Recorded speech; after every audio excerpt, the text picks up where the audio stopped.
Assalamualaikum warahmatullahi wabarakatuh. Perkenalkan, nama saya Mayang Sari dengan NIM 202103030019. Pada hari ini, saya diberi kesempatan untuk berkunjung ke rumah wakil ketua RT di sekitar Kampung Gebang. Nah, di sini saya akan mewawancarai terkait keperawatan komunitas dan ingin bertanya tentang wilayah-wilayah binaan yang ada di Kampung Gebang.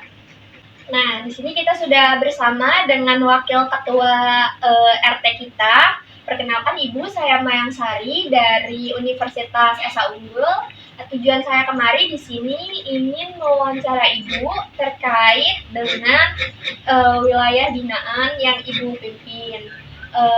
Boleh diperkenalkan nama Ibu, lalu jabatannya, serta wilayah nomor berapa? Perkenalkan, nama saya Ibu Nina, saya Ibu Wakil Ketua RT di wilayah 07 RW 02, Kelurahan Gunung Jaya, Kecamatan Cibodas. Baik, kita mulai saja langsung sesi wawancaranya ya Ibu. Untuk yang pertama, bagaimana nih asal-usul terbentuknya wilayah yang Ibu pimpin? RT 0702 ini berdiri sejak dibangun tahun 2013, sejak ada perumahan ini. Lalu ada nggak sih Bu wabah yang menyebar di wilayah ini? Tahun 2019 kemarin ya, itu kan sudah ada mulai COVID. Iya, COVID. Kalau nggak salah bulan Februari itu wabah COVID masuk ke perumahan ini sekitar bulan Aprilnya. Kronologisnya si wabah ini masuk, Ibu tahu nggak? Waktu itu di perumahan J3 itu Bapak Ahmad, dia pertama kali ditemukan kena COVID dan setelah itu baru berkembang. Berapa jumlah kakak di wilayah Ibu? RT 07 RW 02 ini punya 70 kakak yang aktif. 70 kakak yang aktif ya? Iya. Kalau yang nggak aktifnya ada atau tidak ada? Yang tidak aktif itu sekitar 21 kakak. 21. Lalu bagaimana nih Bu jumlah penyebaran penduduk Ibu yang Ibu pimpin ini wilayahnya berdasarkan usia dan jenis kelamin untuk kategori bayi, balita, anak usia sekolah, remaja, dewasa, dan lansia? Kalau untuk kategori dewasa sekitar 50%, ya. Kalau lansia hanya 3%. Ya, kalau anak-anak itu 27%. Iya. Untuk bayi dan balitanya berapa persen Ibu? Bayi dan balita kemarin hanya 2%. 2%. Berarti angka kelahirannya di wilayah sini lumayan sedikit ya Bu ya? Iya. Lebih banyak untuk orang dewasa. Iya. Budaya apa nih Bu yang berkaitan dengan perilaku kesehatan yang ada di wilayah itu? Di sini diusahakan dalam 2 bulan sekali diadakan program penyemprotan untuk fogging. Jadi diusahakan minimal 2 bulan sekali fogging itu dilakukan di wilayah RT kita. Fogging sendiri itu apa sih Bu? Fogging itu adalah salah satu pencegahan untuk penularan penyakit demam berdarah. Kalau menurut Ibu nih di wilayah sini penyakit apa nih yang paling banyak diderita oleh masyarakat? Setahu saya dari laporan-laporan data yang masuk ke dalam wilayah kita, paling banyak itu penyakit seperti operasi kecil-kecilan seperti itu, ya. Operasi apa sih kira-kira? Usus buntu.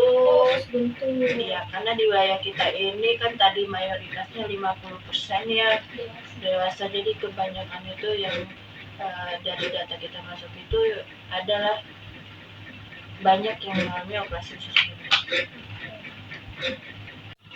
Nah, kita lanjut. Kira-kira nih luas dan batas wilayah ya dari yang Ibu bina seperti apa, Bu?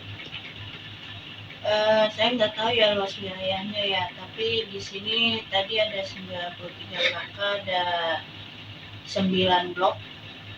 Satu blok itu sekitar 12 rumah. Nah, batas wilayah kita sebelah paling belakang blok yang terakhir itu blok I itu berbatas dengan Taman Cibodas. Taman Cibodas batasnya Iya. ya. Kalau yang sebelah kanan Kampung Kembang. Lalu di sini nih Bu, ada tempat yang beresiko nggak untuk terkait dengan masalah kesehatan gitu, misalnya seperti pasar atau sungai yang kotor gitu, yang bisa memicu atau menjadi resiko masalah-masalah kesehatan. Alhamdulillah perumahan kita ini berada di tengah-tengah daerah kota ya, yang seperti saya bilang tadi perbatasan perumahan Taman Cibodas dan Gebang. Pasar itu jauh, sekitar ada 4 km dari sini. Jadi kalau tempat berisiko itu alhamdulillah di perumahan kita tidak ada. Tidak ada. Lalu nih untuk kondisi jamban dan sanitasi limbah nih di setiap rumah, apakah menurut Ibu sudah cukup baik? Nah, karena kita perumahan ya, saya rasa sanitasi di setiap perumahan itu sudah cukup baik. Kalau limbah, alhamdulillah kita tidak ada pembuangan limbah di sekitar perumahan ini, karena tidak ada semacam perumahan yang dipakai untuk alat produksi rumahan. Alhamdulillah di sini tidak ada, jadi tidak ada pembuangan limbah. Lalu selanjutnya sekolah-sekolah nih Bu, seperti SD, SMP, atau SMA, keberadaannya nih, apakah cukup baik atau strategis dari perumahan ini menuju kawasan sekolah-sekolah? Kalau untuk sarana SD, SMP, SMA ya, kalau untuk SMA dan SMP itu di perumahan kita sangat jauh ya. Nah, makanya setiap tahun itu jarang ada anak perumahan yang bisa masuk sekolah negeri, karena sekarang kan memakai sistem PBB. Iya, memakai zona ya. Iya, memakai zona itu paling jauh sekitar 10 km dari sini ke Cikampek. Selanjutnya bagaimana nih peran sekolah dalam pelaksanaan upaya kesehatan di wilayah itu? Apakah peran sekolah ini membantu dalam menyelesaikan atau melakukan upaya-upaya kesehatan, mencegah lah? Kalau peran sekolah yang ada di setiap anak di perumahan mungkin ada kali ya dari sekolahnya masing-masing, tapi kalau untuk sekolah yang ada di sekitar wilayah perumahan kita ini tidak pernah ada kerjasama. Berarti belum ada penyuluhan kesehatan yang masuk dari luar gitu ya Bu, untuk memberikan informasi, itu belum ada ya? Kalau itu sudah ada, tapi tidak dari sekolah. Tidak dari sekolah, berarti dari instansi lain. Iya. Baik. Lalu kebijakan apa yang ada di lingkungan Ibu dalam melakukan menjaga keamanan serta kenyamanan lingkungan? Kebijakan pertama, kita punya satpam yang 24 jam. Iya, satpam. Iya, keamanannya. Kalau untuk kesehatan dilarang keluar masuk untuk semacam apa itu, orang-orang yang tukang pungut sampah keluar. Iya, Pemulung, pengamen, iya, seperti itu ya. Iya. Lalu bagaimana ketersediaan layanan masyarakat dan antusias masyarakatnya? Alhamdulillah di perumahan kita ini punya Karang Taruna Remaja. Iya, Karang Taruna. Jadi Karang Taruna Remaja ini dibina sama kita, RT dan ketua RT. Jadi setiap momen dalam setahun itu ada acara yang kita bina sama-sama. Lalu mekanisme penyebaran informasi ke masyarakatnya itu seperti apa ya Ibu? Apakah melalui kita datang dari rumah ke rumah gitu, atau sekarang kan sudah canggih ya, bisa melalui handphone, WhatsApp, atau Ibu punya grup ibu-ibu PKK masing-masing? Ya, sekarang udah canggih. Pertama juga bisa melalui WA, informasi yang sekilas kita gunakan WA, tapi kita adakan rapat minimal 2 bulan sekali. Rapat RT itu pasti ada.